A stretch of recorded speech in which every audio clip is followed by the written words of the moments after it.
Reka nongere ngo ikaze kandi mwifurize kugira ibihe byiza aho uri hose wowe wese mu kubana na URTV 250 sauti ya Kirafiki ijwi ry'urugwiro. Ushaka kutwumva unyuze kuri y3.urtv.fr wanadukurikira kuri YouTube channel yacu ya URTV 250. Nibisanzwe uri muradukurikira ushaka kudukurikira uri mu majyaruguru, mu majyepfo, mu burasirazuba, mu burengera bwaryo ndetse no mu mujyi wa Kigali no mu ntara gatandatu diaspora Afrika muri hehe, Tanzania, Burundi, Uganda, Kenya, tugenda tubabona muradukurikirana rwose.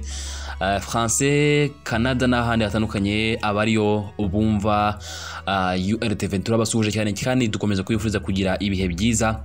Mumeze mute, munsi mwawutangiye mute? Natwe tumeze neza kandi turi hano ku bwanyu, nago twatuma mwicuza amahitamo yanyu. Mwahisemo neza ko mwahisemo kubana natwe rwose, ni iby'agaciro gakomeye cyane kuba mwahisemo kubana na URTV.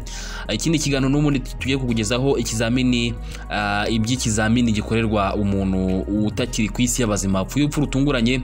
Ese iyo wasuzumwe icyamwishe bikorwa gute?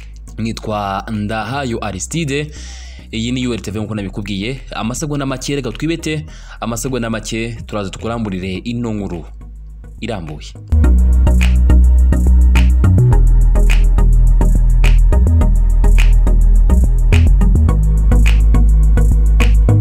Yes, nubundi ni URTV nkuko nabikubwiye.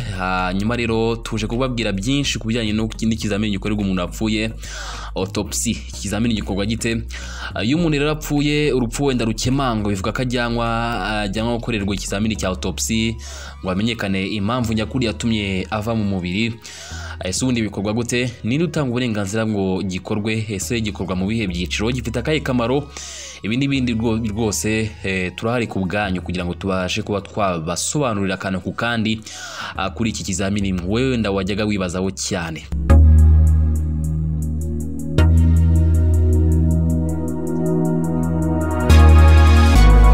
Mu nyandiko ya Medical Net yitwa Autopsy, Postmortem Examination and Necropsy, bagaragaza ko autopsy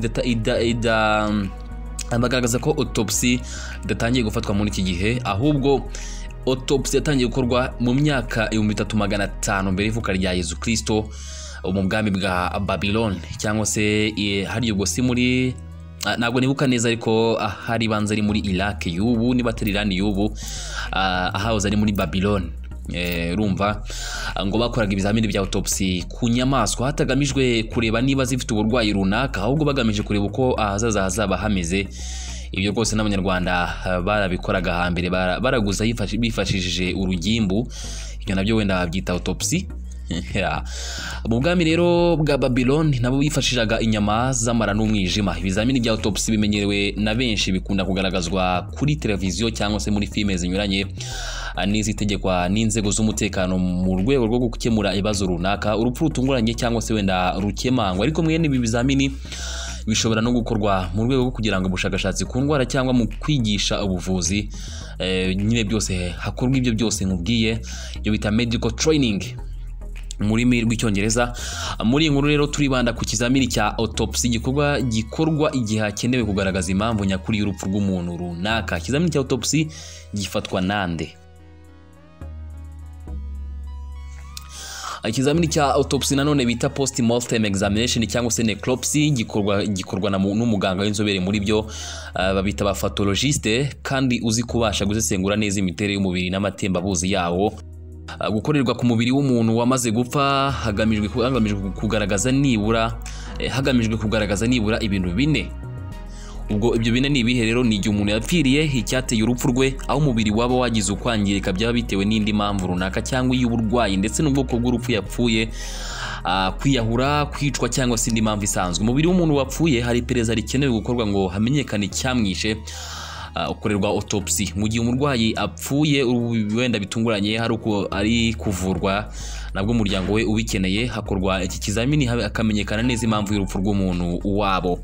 Mu gihe umuntu akekwa ko yaba yishwe cyangwa se wenda indi mpamvu runaka yakenerwa gukorwa iperereza, urwego rwa police rugomba kujya ahabereye icyaha rugafasha mu gukusanya ibimenyetso byakifashishwa mu kumenya impamvu yateye urwo rupfu bitewe n'igikekwa ko kishe umuntu. Ikizamini cya autopsy gikorerwa mu bice bimwe by'umubiri bitabaye ngombwa ko umubiri wose ukorerwa isuzuma. Urugero, nk'umuntu wapfuye azize indwara y'umwijima, isuzuma ry'iki gice cy'umubiri rirahagije ngo hamenyekane neza inkomoko y'urupfu rwe. Ibyo rero rwose birakorwa. Gusuzuma umubiri w'inyuma cyangwa se examen externe du corps cyangwa se external examination mu nkuru cyahaye umutwe ugira uti médecine légale, examen du corps et autopsie médico-légale. Ikinyamakuru Police Scientifique gitangaza ko mbere na mbere umuganga aba agomba gusuzuma uko umubiri umeze inyuma. Ashobora kubona amaso, ashobora kubona amaraso, ibiyobyabwenge, imiti, amasasu n'ibindi bigaragarira amaso y'umubiri uwitabye Imana wakuwe aho waruri. Muganga abaza ushinzwe iperereza uburyo basanze umubiri wari umeze, niba yararyamye mu buriri, mu cyogero, amanise, isura ifatanye n'ubutaka cyangwa se n'ibindi bitandukanye. Uretse mu bihe bidasanzwe, ubu n'inzego za polisi zibanza gufata amafoto y'uko basanze umurambo umeze. Birabujijwe rero kwimura, gukura cyangwa se kugira isuzumwa rikorerwa mu murambo hatari umuganga ukora isuzuma cyangwa adatanze uburenganzira. Ni iki muganga aba ashaka mu isuzuma ryo ku mubiri inyuma? Ni iki?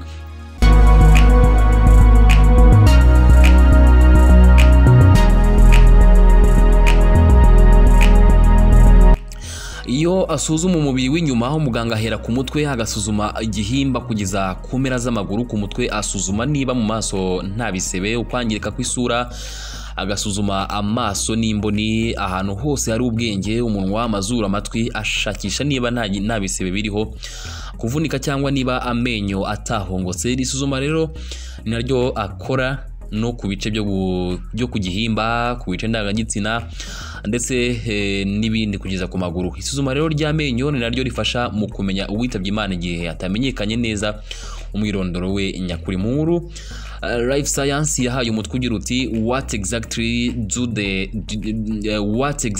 they do during an autopsy. Bavuga ko rimwe na rimwe hari igihe biba ngombwa ko umuganga apima umubiri anifashishije ikizamini cya X-rays, rayons X, kugira ngo arebe niba hari naho amagufa yangiritse, aho amasasu ari mu mubiri igihe yarashwe, cyangwa se ikindi kintu icyo ari cyo cyose cyaba cyashyizwe mu mubiri. Ibi byose rero bikorerwa ahantu hari urumuri, ukorerwa isuzuma yakuweho imyambaro. Ikizamini cy'imbere mu mubiri cyangwa se l'examen interne, iyo umuganga amaze gufata ikizamini cy'inyuma ku mubiri nihaboneka impamvu nyakuri y'urupfu, atangira gusuzuma n'ibice by'imbere mu mubiri bitagaragarira amaso. Abaga umubiri mu buryo bufite ishusho y'inyuguti ya X, ya Y cyangwa U nk'uko Medecines Net yabyanditse mu nyandiko yayo autopsy post-mortem examination necropsy.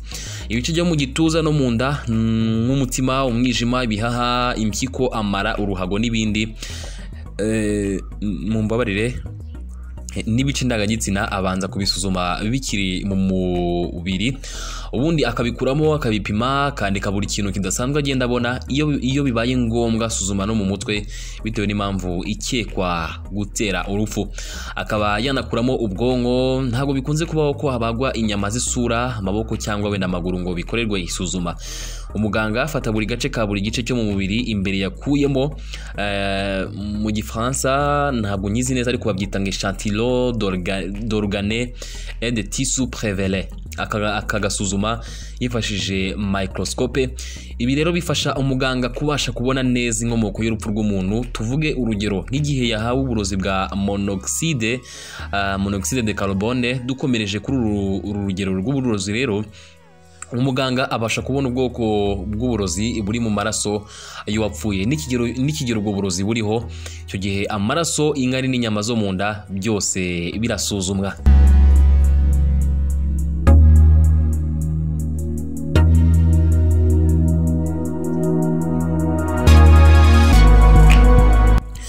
Gufata amaraso rero ni igikorwa cy'ingenzi kuko ariho bigaragarira niba uwo muntu yakoreshaga ibiyobyabwenge, wenda yanywaga inzoga, infection, ndetse niba wenda yanarozwe nk'uko twayibonye haruguru. Umuganga anafata inkari yifashishije sling, ibyo bita sling, azikuye mu ruhago nko mu maraso, mu nkari naho asuzumirwa ikoreshwa ry'ibiyobyabwenge cyangwa se uburozi. Nyuma y'uko umuganga akuyemo umutima n'ibihaha, abanza gusuzuma niba nta kibazo bifite, ubundi agafata amaraso akuye mu mutima iyo buri gice gikuye mu mubiri kigasuzumwa ukwacyo. Ni tekinike bita Virchow technique. Hari ubundi buryo noneho ibice bikurwamo bifatanye cyangwa se connected group bigasuzumirwa hamwe, iyo niyo bita Rokitansky technique. Iyo ikizamini kirangiye hakurikiraho igice cy'ingenzi kitari ugutanga ibisubizo mu bucamanza cyangwa ahandi bikenewe, ahubwo hakurikiraho gusubiza ibice byakuwe mu mubiri mu mwanya wabyo. Umubiri ukozwa neza, ugasubiranwa, ukambikwa, ukabona guhabwa abo mu muryango. Ikizamini cyose gikorwa umuganga yandika, iyo birangiye atanga umwanzuro w'icyateye urupfu, agatanga n'impamvu zishyigikira icyemezo cye, ari nako agaragaza uko autopsy yakozwe, akagaragaza na buri kantu kose niyo kaba gato kadasanzwe yabonye, kuko kifashishwa mu gufata umwicanyi cyangwa mu gutuma umuryango w'uwitabye Imana utuza. Wenda ushobora kuba wibaza ati se bino bizamini bya autopsy se wenda byaba ari ingenzi cyane, kubera iki ari ingenzi? Niba byaba ari ingenzi koko, wenda tuvuge umuntu runaka asanzwe ku mugozi amanitse, icyo abantu bahita batekereza nuko yaba yiyahuye. Nyamara nyuma y'uko akoze ikizamini cya autopsy agakurwamo umutima, ibihaha, impyiko, umwijima, ibisubizo cyangwa se ibisubizo bishobora kugaragaza ko atigeze agira ikibazo cyo guhera umwuka cyangwa se ibyo bita asphyxiation, bityo ko ahubwo ashobora kuba yashyizwe mu mugozi nyuma yo kwicwa. Uru ni rumwe mu rugero rugaragaza akamaro k'ibi bizamini. Birumvikana ko rwose ibizamini bari ingenzi cyane, ariko wenda ku muryango nyakwigendera basize n'ibindi. Mu Rwanda rero ibizamini bifatirwa hehe? Turaza ikiganiro cy'amakuru cyo mu Rwanda cyagiranye na Dr Sebatunzi Jose, wari ukuriye ibitaramo wahoze ukuriye ibitaramo bya Kibagabaga. Dono niba nubwo yaba kibikuriye hano mu mujyi wa Kigali, rero sinzi. Yadutangarije ko nabo bajya bakora ubu bwoko bw'ibizamini, ariko ko ibyinshi babyohereza ku bitaro bya polisi biri ku Kacyiru, kuko ariho hari ibikoresho n'abaganga b'inzobere mu kubifata. Dr Sebatunzi avuga ko indi mpamvu hanini ariho bikorerwa ari uko hanini ibizamini bikenerwa cyane mu gihe cy'iperereza, mu gihe umuntu yapfuye urupfu rutunguranye yishwe. Umuryango w'umuntu cyangwa umuganga nibo bashobora gusaba ko asuzumwa akamenyekana inkomoko y'urupfu, ariko Dr Sebatunzi anongeraho ko inzego zishinzwe umutekano nazo zishobora gusaba ko hafatwa ibi bizamini ngo nyine bijye bafasha mu iperereza. Ibi nibyo wamenya ku kizamini cya autopsy. Niba ufite indi ngingo ufiteho amatsiko bivuze ko twaza kubwira mu minsi itaha, watwandikira kuri email ijwi-ryurugwiro@gmail.com.